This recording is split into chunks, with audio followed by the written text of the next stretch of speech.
Hey everyone, this is Priya and welcome back to my channel go with law. तो मैंने कुछ दिन पहले एक वीडियो बनाया था जिसमें मैंने ये कहा था कि वकील बनने के चौंका देने वाले फायदे, खुशनसीब इंसान ही वकील बनता है। तो उस वीडियो में देखिए कई सारे व्यूज आए थे, लगभग 25,000 के आसपास व्यूज आए थे। लेकिन कुछ नेगेटिव कमेंट्स उसमें ये आए थे वकालत के पेशे को लेकर, वीडियो को लेकर नहीं, वकालत के पेशे को लेकर। यानी कि वो लोग डिफेम कर रहे थे जो पेशा है ना, जो प्रोफेशन है एडवोकेसी का, उसको डिफेम कर रहे थे। कह रहे थे कि एकदम महा घटिया प्रोफेशन है, घूसखोर प्रोफेशन है, एकदम मतलब इसमें बेरोजगारी वाला प्रोफेशन है ये, इससे अच्छा तो हम ये करें वो करें। तो ये सब जो मिथ है एडवोकेसी को लेके आज की वीडियो में वही क्लियर करूंगी।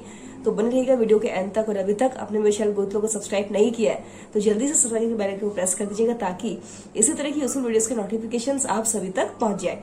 तो हम स्टार्ट करेंगे आज का वीडियो। देखिए, मान लीजिए आपने एक बिजनेस स्टार्ट किया या बिजनेस स्टार्ट करने के बारे में आप सोच रहे हो, तो आपको क्या लगता है, आपने बिजनेस स्टार्ट किया और आप क्या एक ही हफ्ते में एकदम कहां से कहां पहुंच जाओगे, आपको मुनाफा आना स्टार्ट हो जाएगा, आप बड़े बड़े कंपनी के साथ आप डील सैंक्शन करोगे, तो ये क्या एक ही हफ्ते में हो जाओगे? हो सकता है ऐसा? नहीं हो सकता है। आपको समय देना पड़ेगा, आपको मेहनत करना पड़ेगा।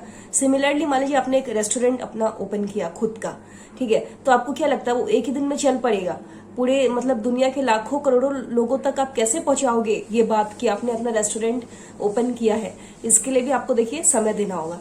आप समझ रहे हो ना मैं आपको क्या समझाने की कोशिश कर रही हूँ?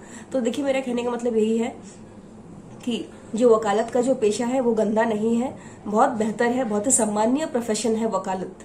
जो एडवोकेसी है बहुत ही ज्यादा सम्मानीय प्रोफेशन है। कल भी ये सम्माननीय था और आज भी ये सम्माननीय है। तो वकालत का जो पेशा है इसको गाली मत दीजिए, क्योंकि मैं खुद भी एक वकील हूँ, ठीक है। और मैं आपको एक बात आज क्लियर कर देती हूँ कि तो ऐसा देखिए नहीं है, अगर आप ये सोच रहे हो कि वकालत का पेशा बहुत ही ज्यादा गंदा है, ठीक है, तो ऐसा बिल्कुल भी नहीं है। ये जो सोच है, ये जो मिथ है, अपने दिमाग से निकाल दीजिए। क्योंकि देखिए वकालत बहुत ही सम्माननीय प्रोफेशन है, ठीक है ना, जैसे ही मैंने आपको स्टार्टिंग में बताया था। तो इसको गाली मत दीजिए, ये जो पेशा है बहुत ही ज्यादा अच्छा है, हेल्पफुल है। तो मैं आपको ये क्लियर करूंगी कि ये जो मिथ है आपके दिमाग में, इस चीज को निकाल दीजिए। क्योंकि देखिए बिना मेहनत के कुछ नहीं होता है। अगर आप सोचोगे कि 4 दिन में आपको सफलता मिल जाए, 1 साल में आपको सफलता मिल जाए, तो ऐसा नहीं हो सकता है। आपको खुद को झोंकना पड़ेगा उसमें, और सारे काम में मेहनत लगते हैं। आपको ऐसा क्यों लगता है कि सिर्फ वकालत ही ऐसा प्रोफेशन है जहां हमारा खर्चा नहीं निकलता, तेल का खर्चा नहीं निकलता है? कई लोग बोलते हैं कि मैम हमारी तो फैमिली है, अब हम खर्चा कैसे निकालें, आप ही बोलिए। हम छोड़कर हम जुडिशियल सर्विसेज के लिए हम जाना चाहते हैं, या हमें जॉब करना है, हम लीगल फर्म में जाना चाहते हैं। तो ऐसा देखिए, ये सोच बदल दीजिए। और मैं आपको यही बोलूंगी कि मेहनत करिए, आप किताबें पढ़िए। मैं वीडियोस बना चुकी हूँ, सक्सेसफुल एडवोकेट कैसे बनते हैं उस पर मैं वीडियो बना दूंगी अगर आपको चाहिए तो। फिलहाल ये जो टॉपिक है हमारा आज का कि वकालत है या बेरोजगारी, इस चीज को दूर करिए। क्योंकि वकालत देखिए बेरोजगारी वाला प्रोफेशन नहीं है।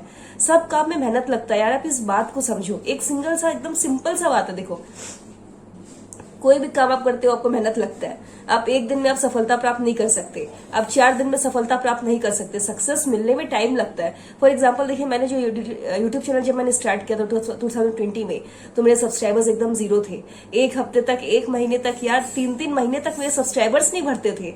आप बिलीव करोगे, 0 सब्सक्राइबर्स 1-2 भरते थे। फिर 6 महीने 7 महीने में 10-20-30 सब्सक्राइबर्स बढ़े। तो मैंने खुद को मोटिवेट किया कि भाई मेरे को आगे बढ़ना है। क्योंकि मेरे मन में देखिए पैसे का लालच नहीं था बिल्कुल भी। मैंने ये कभी नहीं सोचा कि भाई मेरे को पैसे कमाना है यूट्यूब से, ये मैंने कभी भी नहीं सोचा। सिमिलरली देखिए, कोई भी काम अगर आप करते हो तो मन में आप ये मत सोचो कि आपको पैसे कमाना है। पैसे के बारे में आप मत सोचो। अगर आप पैसों के बारे में सोचोगे तो आपको सफलता प्राप्त नहीं होगी। किताबें पढ़ो, जितने हो सकते हैं किताबें पढ़ो, जजमेंट्स पढ़ो। हाँ, ये बात मैं मानती हूँ कि आजकल करप्शन हो गया है, जहां देखो वहीं करप्शन, कोर्ट में, लीगल फील्ड में, हर जगह करप्शन। लेकिन आपको सही से चलना है, ईमानदारी से चलना आपको। और खुद को डिमोटिवेट मत होने दीजिए, मेहनत करिए, नेटवर्क बनाइए। नेटवर्किंग अब आप बोलोगे कैसे बनाओगे? स्विगी है, जोमेटो है, तो ये सब कंपनियां देखिए कैसे चलती है, सब कमीशन बेस्ड है। जैसे कि मैंने आपको बोला कि कई सारे जोमेटो है, स्विगी है, ये सब कंपनियां हैं, फूड के जितने भी है, ये सब कमीशन बेस्ड है। तो मैं आपको ये बोलूँ, आपको कमीशन बेस्ड काम नहीं करना है। आप बोलोगे मैम आप ये क्या सिखा रहे हो? नहीं, कमीशन बेस्ड आपको नहीं, आपको नेटवर्किंग बढ़ाना है। नेटवर्किंग बढ़ाना है, ठीक है, आपको प्रेफरेंस के साथ काम करना है। फॉर एग्जाम्पल मान लीजिए आपके पास कोई क्लाइंट आता है, ठीक है, और वो आपको बोलता है कि मेरे डाउरी का एक केस है और आप डाउरी का केस नहीं लड़ते हो। तो आपको ये नहीं बोलना है कि भाई मैं नहीं लड़ती केस, मेरे को डाउरी का कुछ पता नहीं है, आप दूसरे एडवोकेट के पास जाओ। नहीं, आपको काम लेना है उनसे।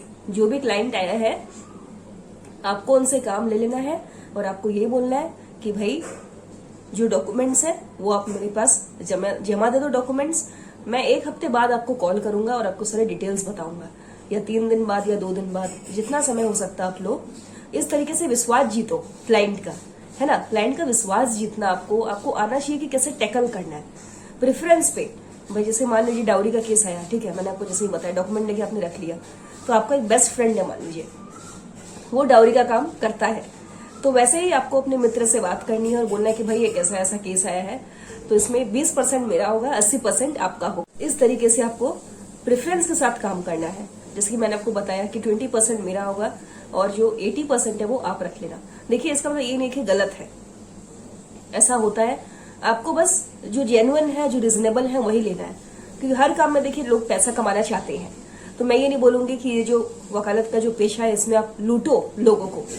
तो इसमें देखिए जैसा कि मैंने आपको बताया कि आपको लोगों को लूटना नहीं है, बस मेहनत से काम करते रहिए। थोड़ा बहुत देखिए करप्शन है इसमें, आपको ज्यादा करप्शन के रास्ते पे नहीं जाना है, लेकिन मैं आपको ये बोलूंगी हार मत मानिए। ये जो प्रोफेशन है वकालत का, ये बहुत ही ज्यादा सम्माननीय प्रोफेशन है, इसको कलंकित होने मत दीजिए।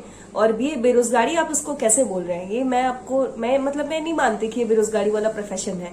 तो मैं आपको ये बोलूंगी मेहनत करिए। देखिए हर काम को सेट करने में टाइम लगता है, आप ये मत सोचो कि भाई 1 दिन में आपको सक्सेस मिलेगा, 10 दिन में सक्सेस मिलेगा। आप कर्म करते जाओ और एक ना एक दिन आपको सक्सेस जरूर मिलेगा। हाँ, आप एक सीनियर को ज्वाइन मत करो अगर आपको लगता है कि भाई सीनियर आपको कुछ नहीं सिखा रहा है, कुछ भलाई नहीं हो रहा आपका सीनियर के साथ रहने में।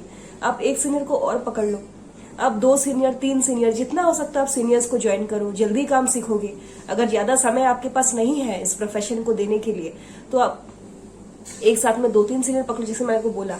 तो हार मत मानिए, थोड़ा सा नोबेल प्रोफेशन है ये, बहुत ही ज्यादा अच्छा है प्रोफेशन, ठीक है।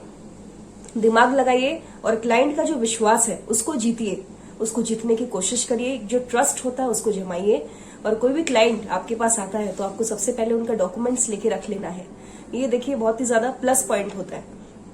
इससे क्या होगा, जो क्लाइंट है वो आपके अंडर में रहेगा और आपको मान लीजिए कोई काम नहीं भी आता है तो आप रेफरेंस के थ्रू उस काम को कराइए। जैसे आपने मान लीजिए किसी का भी रेफरेंस दे दिया, ठीक है, कि हाँ भाई मेरा एक मित्र है वो बहुत अच्छा काम करता है, ये बात आपको अपनी क्लाइंट को नहीं बताना है, आप पर्सनली कॉल करके बात करिए। फिर उसको जैसे मैंने आपको बोला कि प्रेफरेंस के बेस पे करिए, उसी में 20% अर्निंग आपका हो जाएगा। तो इसी तरीके से आप कमाओगे। आप स्टार्टिंग में ही सोचोगे कि मुझे नए नए क्लाइंट्स मिलेंगे, मैं क्लाइंट्स बना लूंगा, तो ऐसा नहीं हो सकता है। थोड़ा समय दीजिए, थोड़ा धैर्य रखिए, सक्सेस आपको जरूर मिलेगी। तो कोई डाउट है तो मुझे कमेंट में जरूर पूछिएगा। हाँ, और IB20 की तैयारी हम जल्द स्टार्ट करेंगे, क्योंकि IB20 का एग्जाम हो सकता है दिसंबर में। IB19 में दिसंबर में हुआ था, IB18 दिसंबर में हुआ था, तो चांसेस है कि IB20 भी दिसंबर में होगा। और कोई डाउट्स है तो कमेंट में पूछिए, और ये वीडियो अच्छा लगा तो प्लीज वीडियो को लाइक करेगा, चैनल को सब्सक्राइब करेगा।